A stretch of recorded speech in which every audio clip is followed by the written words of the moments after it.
А в Москве открылась престижная международная выставка дизайна и архитектуры «Арх-Москва». На этот представительный форум отправилась и делегация из Якутии. Правда, в столицу якутяне поехали не как участники, а как заказчики. Наша республика готова реализовать амбициозные архитектурные проекты. Подробности у Максима Кардозу. Сердце Якутска больше не будет прежним. Центральная площадь нашей столицы в скором времени должна измениться до неузнаваемости. Об этом рассказали во время 24-й международной выставки архитектуры и дизайна «Арх-Москва».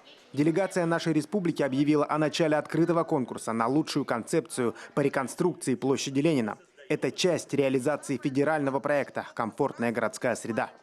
Этот проект предполагает, что вообще по всей России должны быть созданы такие комфортные условия в городах. На 30% больше должно быть, чем сейчас существует.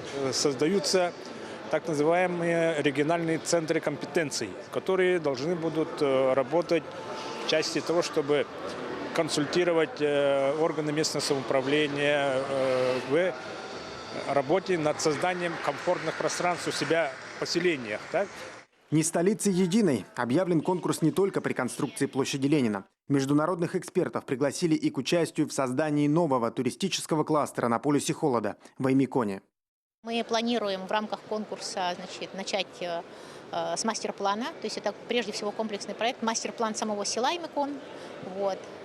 Также объекты туристической инфраструктуры, нацеленные на разные уровни туристов, то есть это и внутренний туризм, это и туризм так называемый для среднего кошелька, и это и туризм, нацеленный на высокий уровень привлечения иностранных туристов. Оно должно иметь за собой очень качественную, высококачественную инфраструктуру. Эксперты считают, что площадка выставки «Арх-Москва» – это уникальная возможность привлечь самых лучших архитекторов со всего мира. А главное – создать в Якутии по-настоящему уникальные центры притяжения мирового уровня. Для объявления конкурсов это, наверное, лучшее, что может быть, потому что даже вот в нашем зале во время пресс-конференции мы увидели 20 ярчайших потенциальных участников, которые, если бы они занялись объектами в Якутске и в Аймиконе, это было бы по-настоящему прорывным событием для республики. Удачный опыт сотрудничества с российскими архитекторами у Якутска уже есть. Это проект парка будущих поколений, презентация которого уже поражает воображение. И можно быть уверенными, что концепция обновленной площади Ленина и туристического кластера Аймикон точно будут не хуже. Максим Кардозу, Виктор Олесов, Москва.